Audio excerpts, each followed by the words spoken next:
All right, so I guess we'll start easily. How was your week? My week busy, but good. Looking forward to Christmas, which Yeah, we're taping this a couple of days before Christmas. So yeah, me too. Uh, don't have any plans, but I think I'll spend the day with my brother, which should be nice. cool, nice. All right, all right, so I guess we'll start on the controversial stuff. So, thoughts on the war in Israel? If I remember correctly, you're pro-Israel. Am I right? Yep. Yeah, I mean, I'm very pro-Israel. I think that the conflict in Israel right now is a fundamental conflict, really, between civilization and barbarism, and it is a conflict between kind of everything the West has built and created over the last 300 years, the idea of civilization, the idea of settling issues by reason, the idea of individual liberty and freedom and political liberty, and a Dark Ages inspired religious sect, the Islamists of Hamas or Hezbollah or Iran, that believe in authoritarianism, believe in religious rule, in theocracy, don't believe in individual rights or individual liberty in any sense, believe that issues need to be settled by force because reason is impotent, and only God can tell us what is right and what is wrong, and only their God can tell us what is right and what is wrong, their particular God. And as a consequence of that, they see Israel as this bastion of civilization, of a successful culture. They're rich, they're wealthy because they've earned it, because they built it, and they despise it for being secular and not being Islamic. And they're willing and they're committed and they state it. They don't hide this at all, that they are dedicated to destroying Israel, so to wiping Israel off the face of the earth, and establishing a Sharia-based theocracy. It's not like Israel will be gone, but there'll be this other free, democratic, capitalist, wonderful country in its stead. They want to establish a theocracy in its stead, in which there's no room for Jews. But more than that, there's no room for individuals. There's no room for individual liberty at all. So in that sense, I think the good guys and bad guys here. There's good versus evil here, and even though Israel is far from perfect and really flawed, and I have lots of issues with them in this particular conflict, they're clearly the good guys.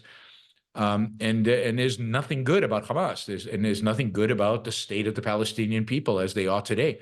The ideology is corrupt through and through, and this war will continue until they are defeated. And whether Israel does it now or whether Israel does it in 5 years, in 10 years, in 100 years, I don't know. I hope they get it done. But the war will continue because as long as their ideas allowed to manifest politically in a political organization like in Gaza, they will continue killing Israelis and any Westerners, really, not just Israelis. So, with you clearly being a supporter of Israel, how do you feel about the word Zionist? Does that apply to you at all? It doesn't apply to me because, I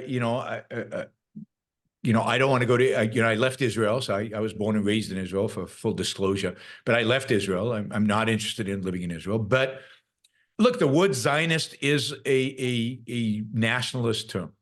It is Mhm. a term that basically says the Jewish people, and they can debate what Jew means, but we generally understand what I think it is. The Jewish people want to have a land of their own, and Israel is that's where they've invested money and time and efforts, and built a country, and that should be their country because they've invested it. And I don't believe in ethnocentric countries and ethnocentric states. However, I do think that the Jews as a people are unique.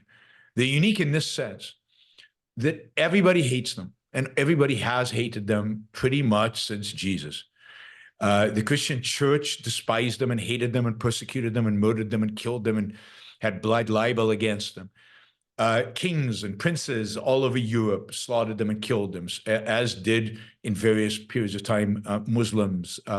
Inquisition, slaughtered them and put them at the stake and forced them to convert to Christianity and all kinds of other stuff. And of course, we know all the way to the Russian pogroms and all the way to the Nazi genocide of 6 million Jews in World War II.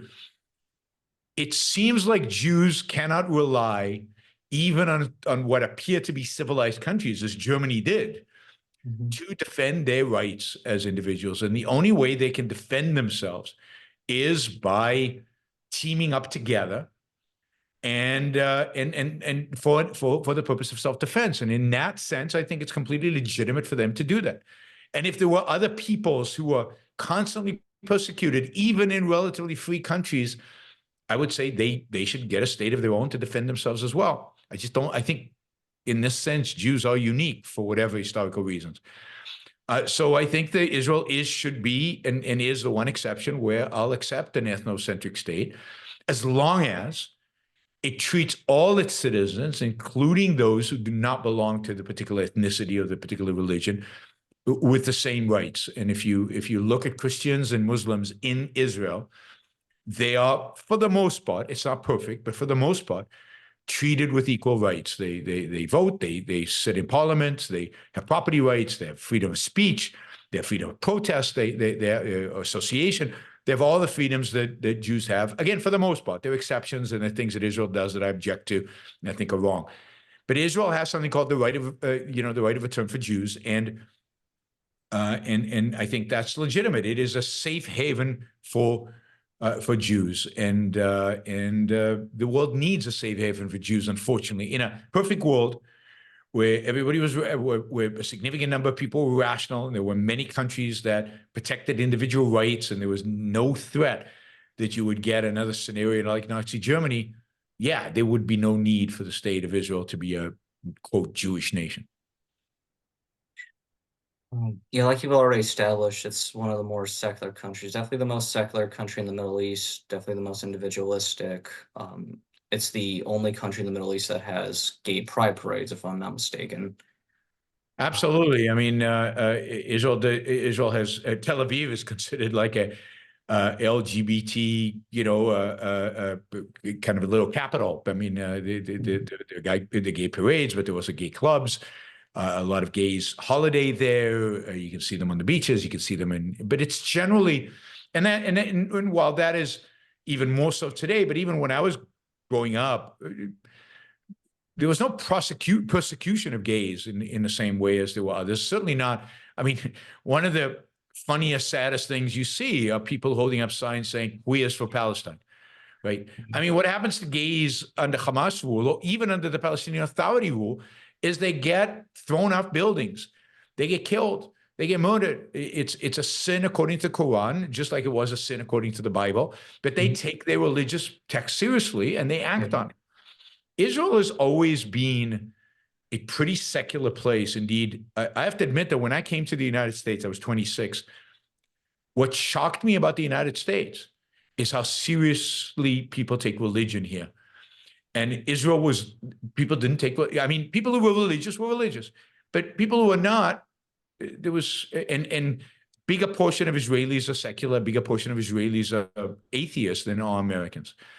So, with the exception of the religious neighborhoods, with the exception of the people who are observably religious, they dress differently, they wear yarmulke, you can tell they're religious. Israeli society is a very, very secular society. Yeah, I mentioned a moment ago, you mentioned the they them for Palestine, all these like progressive leftist types in colleges. I think it was like Harvard, they had like these gas the Jews signs, and all of a sudden Harvard was all in favor of free speech, despite the fact that there had no problem with people getting booted off for more conservative views, or they had like those te personality tests for Asians.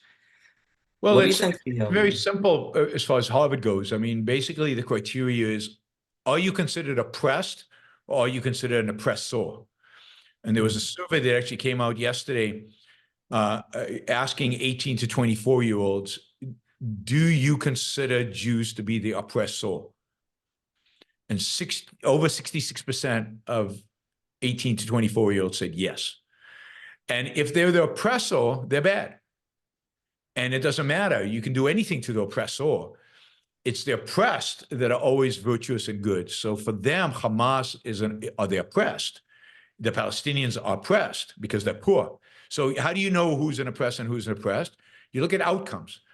If a significant number of your group's members are poor and struggling and unsuccessful, then you've been oppressed by definition. And it's all about groups, right? Individuals don't matter. And if your group is successful, if individuals in your group have been successful, they won Nobel Prizes and they're rich and they're successful on Wall Street and they've done well and they're scientists and engineers and then automatically you must be an oppressor because that's the only way to achieve success. So and Harvard has very much embraced this bizarre egalitarianism in the worst sense of the word philosophy, and I think that's what guides particularly young people and particularly the professors in the humanities. It's a really weird situation because it seems very obvious that Israel's in the right. You don't have to do much research to see that Hamas is the one who's been sending the missile strikes, or that they've been the ones using human shields, while Israel's been the ones that trying to get the people out of the way. Yep. It There's no just question. But people don't want to believe that because it doesn't really matter to them, right? It's pretty obvious because they filmed it themselves that they went into Israeli towns and slaughtered people and raped. And it's still true that the mainstream media will not say they rape people. Alleged rape. I mean, how much evidence do you need in order to be able to say rape happened? This is the same mainstream media that believes, supposedly in the Me Too period, believed any woman who said, somebody touched them inappropriately. Now you get multiple witnesses saying there was actually rape and the mainstream media won't believe them. And again, this goes back to this perverse morality of if you're the oppressed, i.e. Hamas, you can basically do no wrong. If you're an oppressor, that is Israel, everything you do is wrong.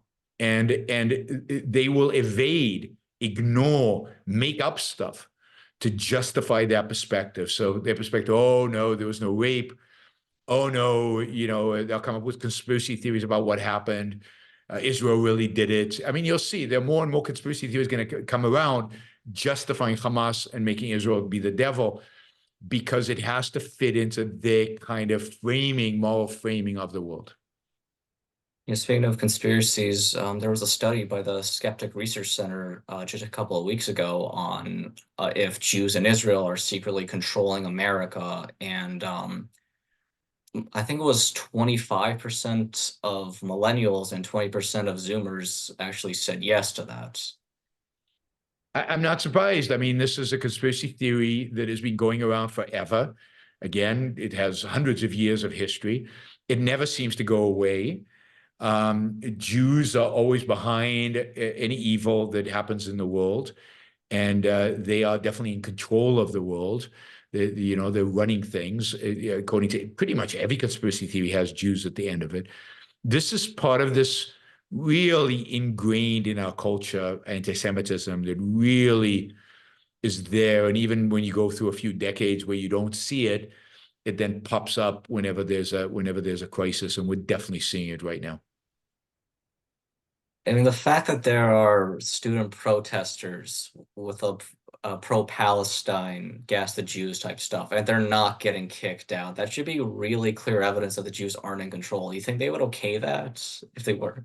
You would think, yes. Now, I don't think protesters had gas the Jews. Gas the Jews was actually, as far as I know, was the slogan used in actually Sydney, Australia. I remember I watched a video in front of the Opera House in Sydney, the famous Opera House there. Everybody's yelling, gas the Jews. On campuses, it's more globalized the Intifada. What was the other one? From the river to the sea. Mm-hmm. Of course, if you ask the students which river and which sea are they talking about, they have no clue.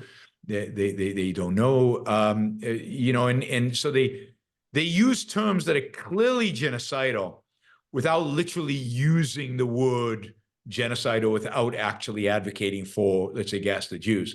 They try to avoid that, but it's all what the river to the sea means is a land free of Jews from the river to the sea. That's what it means. So somewhere the Jews have to go somewhere. Probably they're all being killed, right? And Yeah. that's why it's a genocidal idea.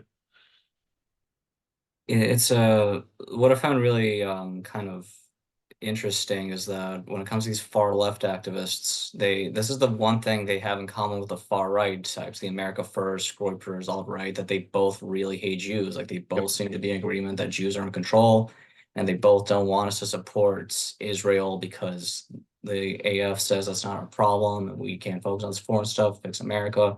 Yep. And the far left because Hamas is the one who's oppressed, even I though mean, they're oppressing the people. authoritarians, totalitarians, really, they need a scapegoat. They need somebody to blame all the problems of the world for. Because let's say if you're a far right white supremacist, you're trying to unite the whites, and therefore Mhm. you have to have an enemy to unite them around. And if you're on the far left, you're trying to unite, I don't know, the oppressed. In the old days, right? In the old days of Marxism, you were trying to unite the proletarian. So you demonized the bourgeois. Now we're all divided based on our ethnic color, skin, things like that. So to unite the oppressed, you have to unite against the oppressor. Who's the biggest oppressor? Because you can only think in groups. So which group is the biggest oppressor? Well, it's the most successful group. It's the one that gets most of the stuff. So it must be the Jews. And if you're on the whites, it's who's kind of white. So that's sneaky, right? They look like us, but they're Mhm. not us. Who we can blame everything on? Again, it's the successful. It's the people in Wall Street. There's a weird mystical view of Wall Street, right? They have extraordinary power over everybody, and therefore it's the Jews. So it's a mentality of the other. The other is always to blame. It's and authoritarians always do that. They tell you how awful the world is, and then they tell you the fault is never yours. It's the fault. The fault is the other, the Jew, the Chinese, the Mexican, something. And then they tell you, well, I can solve it. I know how to take care of them. It just seems kind of comedic that white supremacists and Black Lives Matter agree on something. Well, It's, scary, I would say. Scary yeah, because, I mean, it might turn out they agree on a lot more, and then we're in real trouble. one's neo-Nazis, the other is openly Marxist, Yeah, which but think about it. When Hitler took over in Germany, um, a big push. His explanation and his kind of political pitch was, "Look, I'm the alternative to the communists. You really need yeah. a guy who's going to crush them."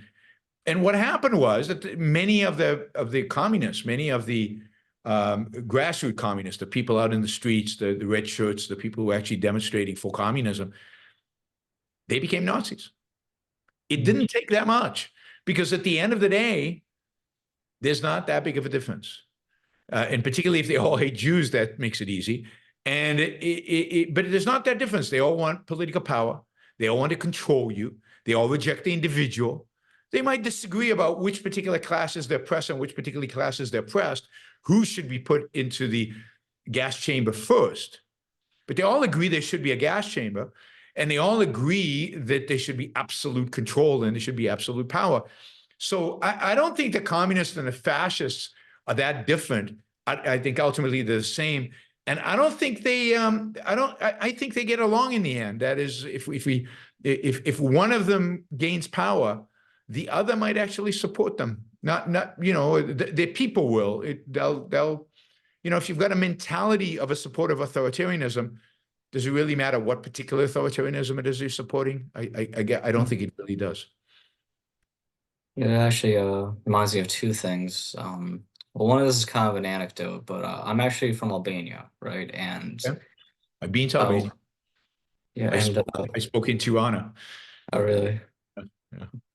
Yeah. So the thing about our history is that we've been oppressed by communists and we've been oppressed by Muslims, and a lot of the Albanians I meet my age are telling us to like donate to Gaza, and they've also were supporting like the Blackout Tuesday stuff, and I thought that was really weird Huh. because Black Lives Matter, obvious Marxists, and they're rioting, they're looting, they're hurting people, Yep. and I don't really need to explain the problem with Hamas here, and I Yeah. just think they're telling us to Albanians my age are telling other people to donate to the two ideologies that have oppressed your people, even though you yourself are very patriotic. It just seems really weird situation. They don't see the connection. They can't draw the lines. They've been, and a lot of this is the educational system. Are these Albanians here or Albanians in Albania? In the same state as me, people I know personally. Yeah, that would be my guess, right? They're Americans. They've been educated by the American educational system. Yeah. And that is what has destroyed them. My guess is that in Albania, you might find, a more diverse viewpoints and probably don't, they're probably much more anti-communist and probably much more anti-left. Mhm. Hamas, I'm not sure, but even there, my guess is most Albanians in Albania get it, get I how hope. people. Yeah, I hope so. Last time I went there and spoke to some of my family members, they all seemed, to me anyways, kind of conservative, and they were definitely in agreement on like the Black Lives Matter movement, which I thought was interesting. My dad, who's a very secular Muslim, but also a conservative Republican and a Trump supporter, Yeah. he's not a big fan of a lot of this far left stuff, but Yep. he doesn't want me talking shit about school or college because he thinks that might make us look bad, which I thought was kind of Yeah, that's a lot of times minorities, people who in minorities are afraid of the image that their minority will have. Uh, Mhm. and first generation immigrants are more concerned about that than second generation. So yeah, ignore your dad on this one. Well, I got kind of lucky because they never really raised me under any belief system. Never was raised conservative or never was raised Muslim. I'm more been on the libertarian side. I'm more into just H.L. Mencken, so I'm not sure if that would classify as libertarian today. I like the word Menckenite. As a cynic, a little bit of a cynic, right? Yeah, huge fan. But But he was funny. I mean, Melka was super sharp and often very, very funny. yeah, I liked him more than Hitchens, which might, Incredibly observant. Yes, I mean he was Hitchens before Hitchens, and in the sense he's better because he's more individualistic. He's more liberal in the positive sense, right? Liberal of classical liberal. Hitchens is a leftist at the end of the day, and he certainly started out being a commie yeah, and went through a transition to become more kind of centrist, I'd say. But he yeah, I was think so too. he definitely started out as a real leftist. His views on religion remain consistent though, which I like. Yes, he was very, very good on religion and very sharp. I mean, and he was unafraid, which I think was particularly his strength, unafraid to just say it like it is. And a lot of other people who are anti-religion talk around the issue and they don't get to the heart of it. And Hitchens just was unafraid to tell you exactly what he thought about religion. Yeah, that's why he's one of my heroes. Yeah, absolutely. Yeah, out of curiosity, actually, since you're obviously an objectivist, I can even see Yep. the Ayn Rand books right behind you. Uh, do you have like an overall positive or negative opinion on him? Because he was clearly a huge critic of Ayn Rand and objectivism, called it cultish. One part, I think he even said you're basically conservatives with a disdain for religion. That's Yeah, I not the mean, exact quote, but it's unfortunate. He actually did the debate with leading objectivists in the early 1980s. He did a debate about capitalism. It was capitalism versus socialism, and he was on the social side, and he's very unimpressive in that debate. Which is, he's even as a defender of socialism, he didn't do a good job. Um, I'll give him this, right? I think Hitchens was smart enough to realize that Ayn Rand was an enemy that needed to be dealt with. And he realized, so he understood the extent to which she was important. Most people on the left don't don't ever talk about Ayn Rand because they don't think of her as important. He realized she was. And that's why in so many of his speeches, even when it didn't seem like it was relevant, he would take a snipe at Ayn Rand because he viewed it as, and I think justifiably, that she was the real alternative. She was the real challenge to his worldview. Not conservatives, not middle of the roaders, not, but really Ayn Rand. So he wanted to always differentiate himself. I think it's tragic that somebody of his intelligence and ability misunderstood Ayn Rand as much as he did, or just chose consciously to misunderstand her. Whether he did it innocently or not, I don't know. But he chose to portray it as a cult when I think he knew it wasn't. He knew he lost that debate on capitalism, socialism. He should at least have been impressed with the intellectual capabilities of the other side. He often strawmans, just like everybody does. I mean, Ben Shapiro does the same thing, strawmans, objectivism, and Ayn Rand. I think that's unfortunate. I think it's unfortunate when anybody does it, and particularly when people who are really smart do it. And I think they do it primarily as a defense mechanism because they know there's something there, and they need to crush it because it's a threat to them. But I also give him a lot of credit for the position he took in the post 9/11 era, where he was one of the leading voices against Islam and against the Islamic terrorism. He wasn't a coward calling it terrorism. He knew exactly what the origins of the terrorism was, which is in the religion of Islam, and wasn't afraid to say it. So he's a great critic of Islam. He was a great critic of the Islamic terrorists. And so he gets a lot of credit for me for being one of the new atheists. I wish he was better. I wish he was better. I wish he understood Ayn Rand better. And both, even if he disagreed, I wish he had presented more a better opposition to her ideas. One of the things we lack is good critics. Most of the critics just strawman and are silly. Well, I still wish he was here today. I mean, I would love Yeah, to I hear definitely his. think we need him, particularly with what's going on in Israel. And it's just, there's not enough people today who are taking a strong atheist view of things. For example, almost nobody talks about Hamas as an Islamic organization. It just never appears. But that's the essence of it. That's its foundations. That's what it is. They are Islamists. They believe in Islam and the totalitarian dominance of Islam. And we need voices saying, this is the same as 9/11. This is the same people. Hamas, ISIS, Al Qaeda, Hezbollah, they're all the same. They're all the enemy of Western civilization. They all must be destroyed because they all represent an antithesis to everything that we in the civilized world believe in. So another thing I kind of wanted to bring up was Ukraine and Russia. So we have Vladimir Putin, who's openly talked about how he's interested. What was the words? He was interested in or inspired by communism and socialist ideas, and has openly pro-Palestine rather than pro-Israel. But one thing I know you definitely noticed was that Russia is getting more sympathy than Ukraine from more conservative or Republican types. Yeah. So, oh, sorry, were you gonna say something? Yeah, it's pretty crazy that conservatives are supporting Russia, of all people. I mean, I think Russia is, I think Putin is inspired by Russia.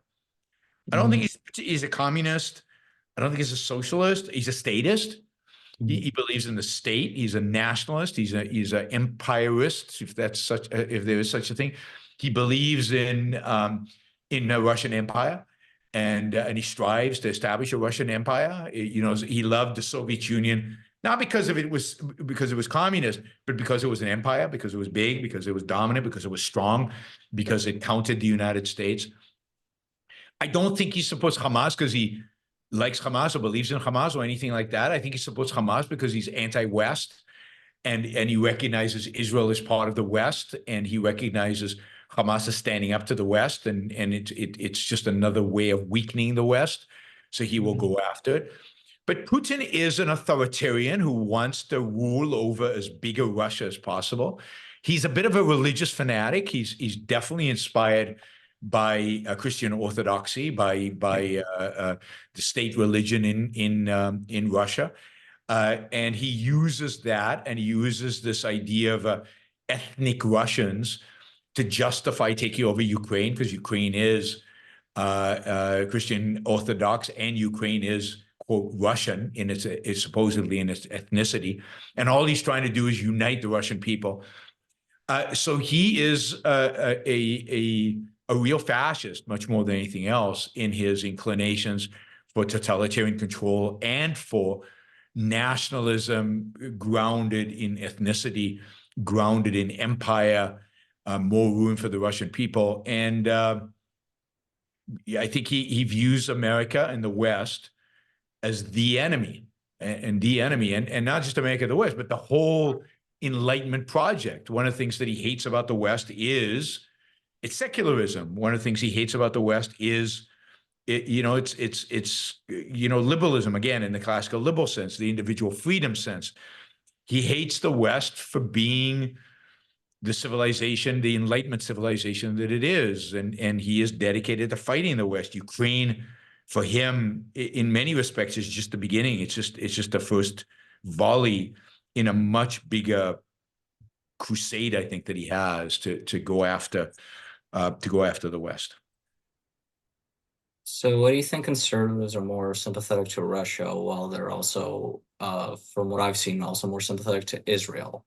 Because well, some of them, right? We can talk Yes. about Oh, that, but sorry. like some of them, many of them are not. They're sympathetic to Russia because, and Jordan Peterson is the best representative of this. He has a whole, video where he talks about this.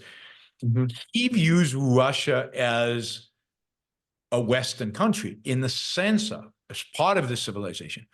Because how does Jordan Peterson define Western civilization?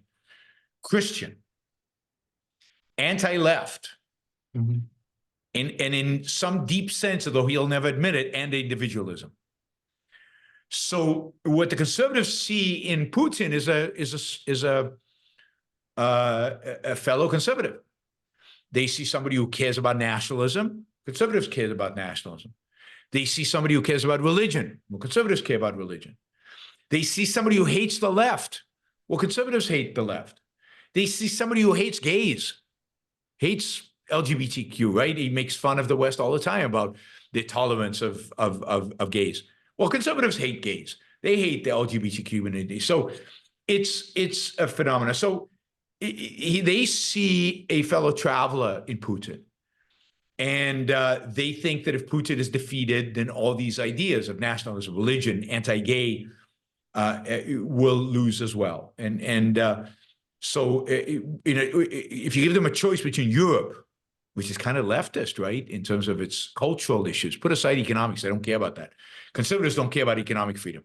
They care about the cultural issues. Well, Europe is left culturally versus Putin, right-wing culturally, they'll take Putin. And that's exactly what Jordan Peterson says. Yeah, I remember when Ukraine first got invaded. The first people I saw talking about it was Dan Crenshaw and Douglas Murray, and obviously you. Would I know you're not conservative, but a lot of people on the right would love your anti-woke and pro-capitalist views, as they do with Ayn Rand. And Yep. I saw a lot of like left-wing protesters promoting Ukraine. And I thought to myself, oh, are we finally going to be united on one thing? Is this going to be the one thing we're in agreement on? But then I saw your video criticizing Candace Owens, and then I saw Tucker Carlson calling Crenshaw Eye Patch McCain, and then I thought to myself, ah, shit. Yep. No, I mean, the right, the Tucker Carlson, Candace Owen right is completely irrational. Yeah. They're not for reason. They're not for secularism. They're not for Western values. They're anti-Western. They're fundamentally anti-Enlightenment. And they say they're anti-Enlightenment. They view the Enlightenment as evil, as bad, right? As destroying the West. And look, the West is the Enlightenment. There is no West without the Enlightenment. We just be the same as the rest of the world without it. Without the Renaissance and the Enlightenment, there is no. The Enlightenment is a rebellion against Christianity. The Enlightenment is a rebellion against religion. epistemologically, ethically, politically. It's the Enlightenment is a rebellion against conservatism. And conservatives are at the end of the day, push comes to shove, as we're seeing right now. They're anti-Enlightenment. And look, Candace Owen is not pro-Israel. She's pro-Hamas. She won't quite say it that way, but she's clearly not pro-Israel. Tucker Carlson is hedging. He certainly is not pro-Israel. So the right is not good. The right today is not good. The right today is thoroughly corrupt. And that's one of the reasons. Oh, sorry, we're gonna say something? Yeah, go ahead. I was going to say, Candace Owen is a great representation of that. Just because she's anti-woke and I'm anti-woke does not make her my friend. She is the enemy, just like woke is the enemy. One of the earliest red flags that should have been for people was when she was promoting Kanye West for president with the White Lives Matter shirts. That should have been a And even before that, her attitude yeah. towards vaccines and pharmaceutical companies. Uh-huh. I literally remember a video where she says pharmaceutical companies are the most evil people in the world. These are companies that have saved millions and millions of lives. As we get older, we become more and more dependent on their drugs to keep us alive and to keep us healthy and to keep us going. And yet they are the villains. They are the enemy. They're the ones you're complaining about. So no, I've never liked Candace Owen, but in the last 3-4 years, she's just become despicable. Yeah, she's definitely gotten worse, and especially with like the when Ben Shapiro was asked about her comments on Israel and called her despicable, and then she just randomly tweeted some Bible verses, even though I don't. That was just such a random thing for her to do, and the Crisis King It stuff was, just. but she took kind of the moral high ground over it. I'm Christian, and there's a tinge of again that anti-Semitism creeping in there, right? I'm Christian, and therefore I'm better. I'm more qualified. Shut up, Ben Shapiro. We don't. She said you're emotional. You're unhinged. I mean, why? Because he's passionate about defending a civilized country like Israel. Yeah, I never particularly liked Ben Shapiro, but when it comes to a lot of these Daily Wire and big name conservative types, in my opinion, he's one of the better ones, one of the Yes, no superior ones. question. I think he's the best of them. Yeah.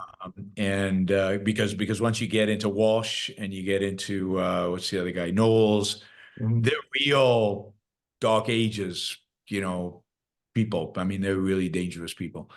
I mean, Yeah. Knowles has this whole thing about he'd rather live in, he wishes we had this social culture of 1220. Yeah, I remember those. Unbelievable. Yeah, and Ben Shapiro, he actually talks to people he disagrees with. Like recently, he had that debate with Alex O'Connor, which I appreciated him Yes. doing.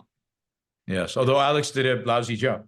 Yeah, so I didn't watch the whole debate yet, but Well, the challenge is, I mean, you might disagree with me on this, but the challenge is that you can't position it as, I mean, it's sad when it's positioned as the religionist defends free will and the atheist rejects it.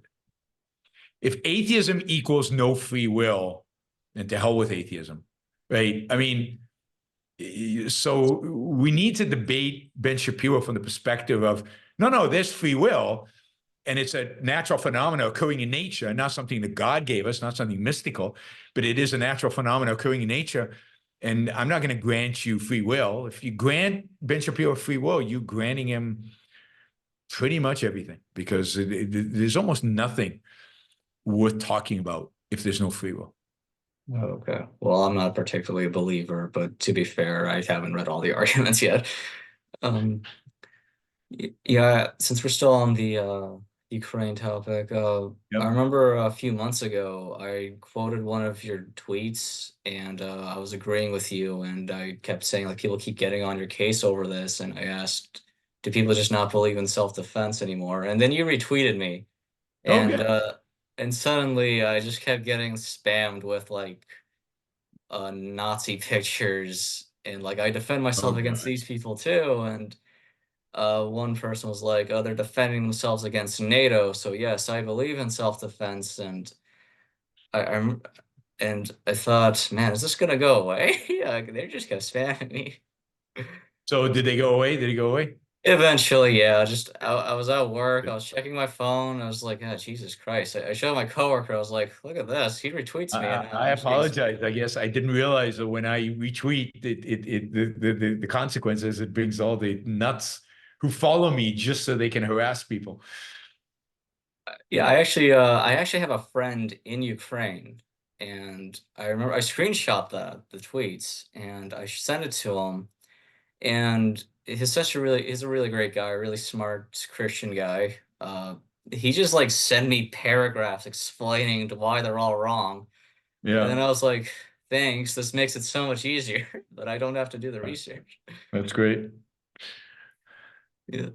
But another thing on the conservatives, one of the biggest splits was their views on Russia and Ukraine, and now we're getting a bit more people on the far right talking shit about Israel. And recently, we just had that Satanic Temple statue in Iowa that I forgot his name, the guy who decapitated it. Yeah. So, are you remember how well, I forgot what it was called. It was with Rebecca Watson and how she basically Me Too the entire new atheist movement by saying there's like a lot of sexualization and Oh, harassment. I didn't notice Uh, that. I didn't follow that one, that storyline. oh, I think it was like early It is kind of 2000s. sad that I'd say sad that the new atheists have kind of disappeared. They're Yeah. much more, there's a lot less following. They're a lot less aggressive in terms of taking positions and being vocal. I mean, Sam Harris is still there, but he Hmm. just doesn't have the profile he had a few years ago, which is unfortunate. Yeah, and he unfortunately got way too much hate on his anti-Trump stuff, which I wasn't Oh, in is like it? full agreement with him, but I didn't think he deserved to get like harassed over that. No, no, and I thought he was great on it. I mean, I think he said one thing that was stupid in his interview with trigonometry, but generally, I think his position on Trump was 100% correct. So, The dead bodies I comment. what's that? Was it the dead bodies of children comment? Yes, yeah, it was the Hunter Biden laptop dead bodies of children comment, that was stupid of him to say, and I'm sure Yeah. he regrets it. But I think that his overall more reasoned, thought out explanations for why Trump is really, really, really bad are excellent. And almost everything I've heard from him on that topic, I've agreed with. But generally, I think he's on. I mean, the clearly big issues I disagree with him on, free will being one of them. But he's not for economic liberty. He's not a capitalist. He's not for a lot of things that I believe in. But I have a huge amount of respect for him, partially because of the atheism, partially because of how much he values reason and how reasoned he is in many of his analysis of issues. And Yeah, again, I wish he too would give Ayn Rand a little bit more attention and consider her views with a little bit more seriousness. So what I was going to ask earlier, so do you think we're having a similar split in the conservative movement as we do with new atheism? Because it seems to be a lot more division lately. Look, I think the whole world is splintering. I think that there is nothing. There are no. The right does not stand for anything anymore. There's no clear ideology. Hmm. And I think Trump, to a large extent, did this, but Trump maybe is just a symptom of a problem that's already there. And as Trump has no ideology, right? He doesn't believe in anything other than Trump winning. I don't think he cares on any of the issues he talks about. I don't think he cares one iota. He picks up issues because he thinks it'll get him support. Hmm. And I think that whatever conservatives used to believe in, they've basically given up on it. And what unites them now is hatred of the left. And a unity around hatred is never going to work. And this is partially the problem with the new atheist, right? The Hmm. problem with the new atheist is it wasn't that they were advocating something positive. It wasn't that they were presenting a real ideology. They were presenting something bad. They were anti-religion, anti-Christianity, but primarily anti-Islam. That's what really got them going. And there's only so far you can go with that. You need a positive. You need something positive to be advocating for. And I think the right doesn't have anything positive, and that leaves an opening for the wackos, right? For the real creeps to come in and say, well, we're advocating for white supremacy. We're advocating for Christian nationalism. We're advocating for these crazy ideas because the old line conservatives who claim to be for freedom, at least economic freedom, and they claim to be for, certain the Constitution and the Declaration of Independence. Most people on the right today don't care about the Constitution. They have no idea what it says. They don't give a damn one way or the other. They just want power, and they want the left to lose. That's it. They want power and the left to lose. And when you get a coalition like that, it's going to get fragmented. There's no unifying principle. There's no idea that gets them all together except hatred for another group. So it's not surprising at all. And I think our political systems are going to get more fragmented. Europe is getting more fragmented because there's no ideology out there that is a uniting ideology that people are really behind. Again, everything is against. Everything is what are you anti, not what you're for. Yeah, I agree. My friend Thomas Sheedy, he has said a few times that being anti-woke is not enough, and yeah, he's right. We need something we need to be in favor of, not just the stuff we're all entirely against. Why everybody should read Ayn Rand.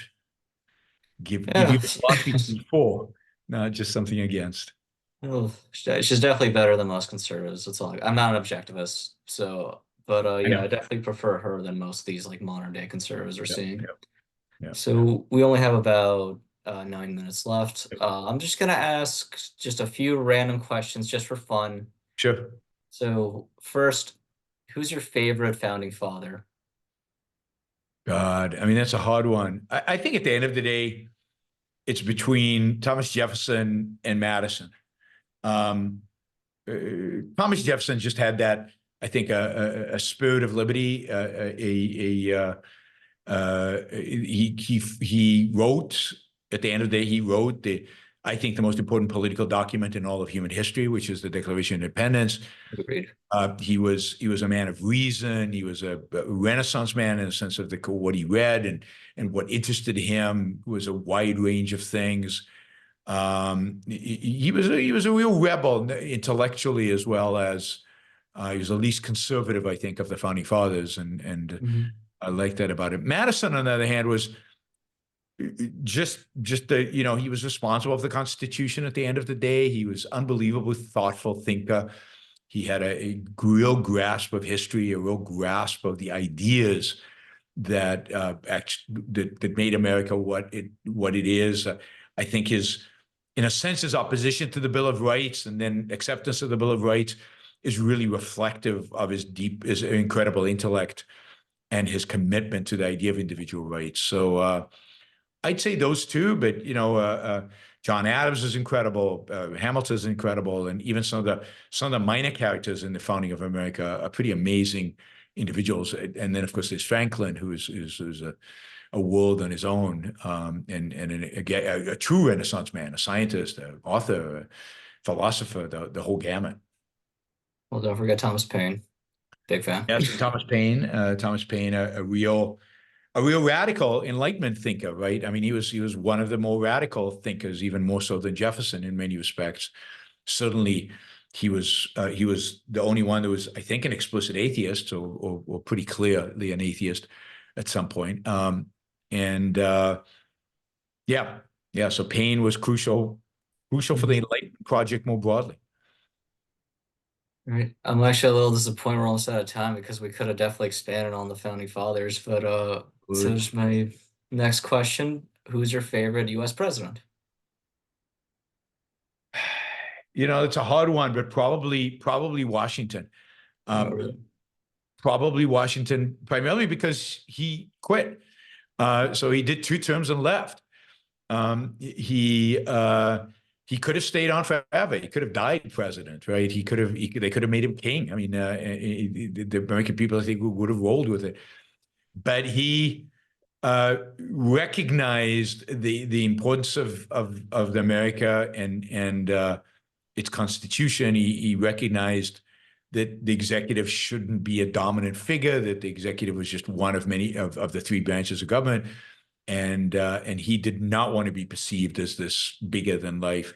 I think the other one, which nobody knows about, is Grover Cleveland, who is a great president in the sense that he vetoed almost everything Congress sent to him, and he refused to increase government spending, and he was very pro capitalism in a sense.